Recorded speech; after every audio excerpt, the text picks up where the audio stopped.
আসসালামু আলাইকুম প্রিয় দর্শক, দেশ এবং প্রবাস থেকে যারা এই মুহূর্তে আমাদেরকে দেখছেন সবাইকে স্বাগত জানাচ্ছি নতুন আরেকটি ভিডিওতে। এই ভিডিওতে আমরা দেখব ব্যাংকে আপনারা যদি ৩ লক্ষ টাকা ফিক্সড ডিপোজিট করে জমা রাখেন ২০২৬ সালের নতুন নিয়মে, তাহলে ঠিক কত টাকা করে প্রতি মাসে লাভ পাবেন, এছাড়াও মেয়াদকাল শেষে কত টাকা পাবেন, ব্র্যাক ব্যাংকের বর্তমান পরিস্থিতি কি, টাকা রাখা কতটা নিরাপদ, বিস্তারিত থাকছে আজকের ভিডিওতে। তো যারা চ্যানেলে নতুন নিত্য নতুন এই ধরনের ভিডিও পেতে চ্যানেলটা সাবস্ক্রাইব করবেন। যারা অলরেডি সাবস্ক্রাইব করেছেন আপনাদেরকে অসংখ্য ধন্যবাদ।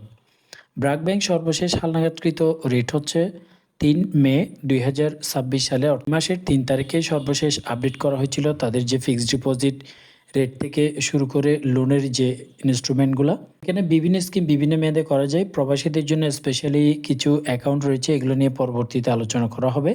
তারপরে যারা ফিক্সড ডিপোজিট করতে চান, এককালীন যারা করতে চান তারা সর্বনিম্ন 30 দিন অর্থাৎ 1 মাস থেকে শুরু করতে পারেন। 2 মাস মেয়াদি রাখতে পারেন, 3 মাস, 100 দিন, 150 দিন, 4 মাস মেয়াদকাল পর্যন্ত রাখতে পারবেন। বিভিন্ন মেয়াদকালের জন্য ভিন্ন রেট। যেমন আপনি যদি 30 দিনের জন্য 3 লক্ষ টাকা রাখতে চান, শুধুমাত্র 3% আপনাদেরকে লাভ দিবে। 2 মাসের জন্য রাখতে পারলে 4% পাবেন। 90 দিন, 100 দিন বা 150 দিন কিংবা 4 মাসের জন্য রাখলে 8.50% হারে লাভ পাবেন। যারা 180 দিন, 7 মাস, 9 মাসের জন্য রাখতে চান তারা 9% পাবেন। সবচেয়ে বেস্ট এবং সবচেয়ে বেশি রেট হচ্ছে বর্তমানে ব্র্যাক ব্যাংকে 9.25%, সেটির মেয়াদকাল হচ্ছে 1 বছর। 1 বছরের উপরে যারা করতে চান 13 মাস মেয়াদি করতে পারবেন, 15 মাস, 18 মাস মেয়াদি করবেন তাহলে 9%, 24 এবং 34 মাস মেয়াদি করলেও 9%। ব্র্যাক ব্যাংকের হিসাব হচ্ছে অন্য ব্যাংক থেকে একটু আলাদা। মেয়াদকাল যত বেশি হবে লাভের পরিমাণ তত কমতে থাকে। আমরা যেহেতু 1 থেকে 3 লক্ষ টাকার ক্যালকুলেশনটা দেখব, তাই এখানে যে রেটটা বললাম 1 থেকে 1 কোটি টাকা পর্যন্ত যদি আপনার লিমিট হয় 1 বছর মেয়াদকালের জন্য রাখলে 9.25%। এখানে আমরা সর্বোচ্চ রেটটাই ক্যালকুলেশন করব এবং প্রতি মাসে মাসে কত টাকা পাবেন এই বিষয়টাও দেখব। তো 3 লক্ষ টাকায় বলা হয়েছে 9.25% হারে আপনাদেরকে লাভ দিবে, তাহলে 12 মাস অর্থাৎ 1 বছরে পাবেন 27,750 টাকা। এটা সর্বমোট আপনি 1 বছর মেয়াদকালের জন্য রাখলে পাবেন। তবে এখান থেকে অবশ্যই কিছু ট্যাক্স সরকারিভাবে কেটে নেওয়া হবে। লাভের অংশ থেকে, মূল টাকা থেকে কোনো টাকা কর্তন করা হবে না। আপনি অ্যাকাউন্টটি করার সময় যদি টিন সার্টিফিকেট জমা করতে পারেন তাহলে এখান থেকে 10% সরকারি ট্যাক্স কেটে নেওয়া হবে। ট্যাক্স কাটার পরে 24,975 টাকা আপনি সর্বমোট লাভ পাবেন। যদি আপনি টিন সার্টিফিকেট জমা করতে না পারেন বা থাকলেও দিতে না চান, সেক্ষেত্রে 15% কেটে 23,587 টাকা পাবেন। তবে টিন সার্টিফিকেট দেওয়া বাধ্যতামূলক নয় ব্র্যাক ব্যাংকের এফডিআর এর ক্ষেত্রে। এছাড়াও আমরা যদি মাসিক ক্যালকুলেশনটা করি তাহলে প্রতি মাসে ঠিক কত টাকা পাবেন।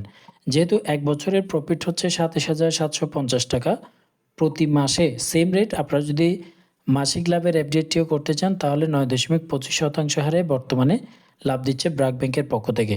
প্রতি মাসে আপনি 3 লক্ষ টাকায় পাবেন 2,312 টাকা 5 পয়সা। কিন্তু এখান থেকেও একই নিয়মে আপনার যে টিন সার্টিফিকেট রয়েছে সেটি যদি জমা করতে পারেন তাহলে 10% কেটে 2,081 টাকা পাবেন। যারা টিন সার্টিফিকেট দিবেন না 15% কেটে প্রতি মাসে 1,965 টাকা আপনাদেরকে লাভ দেওয়া হবে। যদিও আপনাদের সকলেরই মনে আসতে পারে লাভ যদিও বা অনেক কম, কিন্তু ব্র্যাক ব্যাংকের পজিশন যদি হিসাব করা হয় বাংলাদেশে সবচেয়ে পাওয়ারফুল যে 10টি ব্যাংক রয়েছে তার মধ্যে ব্র্যাক ব্যাংকও অন্যতম। ব্র্যাক ব্যাংকে আপনারা নিশ্চিন্তে লেনদেন করতে পারবেন। ব্র্যাক ব্যাংকে বর্তমানে কোনো সমস্যা নেই। ব্র্যাক ব্যাংক থেকে আপনারা চাইলে লোনও নিতে পারবেন 1 থেকে 20 লক্ষ টাকা সহজ কিস্তিতে। ব্র্যাক ব্যাংকের পরিস্থিতি যদি বলি, 1 থেকে টপ 10 যদি 10টি ব্যাংক থাকে তার মধ্যে 1 নম্বরে রয়েছে ব্র্যাক ব্যাংক। ব্র্যাক ব্যাংকের যে সাস্টেনেবিলিটি রিপোর্ট এবং সিটিআর সব কিছু বিবেচনা করে দেখা যায় তারা বর্তমানে খুবই ভালো পজিশনে রয়েছে। তো আপনার ব্র্যাক ব্যাংকে নিশ্চিন্তে লেনদেন করতে পারবেন। আর ব্র্যাক ব্যাংকে আপনি যদি নির্দিষ্ট কোনো অ্যামাউন্ট রাখতে চান কিংবা ব্র্যাক ব্যাংক নিয়ে যদি আপনার কোনো প্রশ্ন থাকে তাহলে অবশ্যই কমেন্ট বক্সে জানাতে পারেন। দেখা হবে পরের কোনো ভিডিওতে। আল্লাহ হাফেজ।